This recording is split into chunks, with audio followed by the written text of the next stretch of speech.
ఒక మాట చెప్తుంది శాస్త్రం, దారిద్ర్యము, మరణము, భయము, ఈ మూడు ఎంతవరకు ఉంటాయో తెలుసా? అద్భుతంగా చెప్తోంది శివపురాణం. దారిద్ర్యము, మరణము, భయము ఎంతవరకు ఉంటాయంటే శివపూజ ప్రారంభించే వరకు ఉంటాయి. ఇక్కడ అర్థమైందా?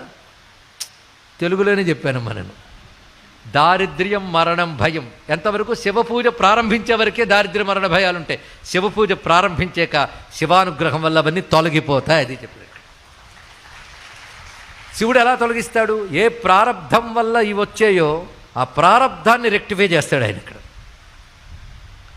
అందుకే ఈయనకి బాగా అలవాటు చేసిందని చిన్నపిల్లవాడికి భగవత్ పూజ అలవాటు చేశాడు, మంత్రజపం అలవాటు చేశాడు, శుద్ధిగా సకాలంలో నిద్ర లేవడం, మంచి అలవాట్లు ఇవన్నీ చేశాడు. అంటే నీ ప్రారబ్ధంలో అకాల మృత్యు ఉన్నా నీ ప్రవర్తన సక్రమంగా ఉంటే దాన్ని కూడా దాటవచ్చు. ఈ ఒక్క కథ ద్వారా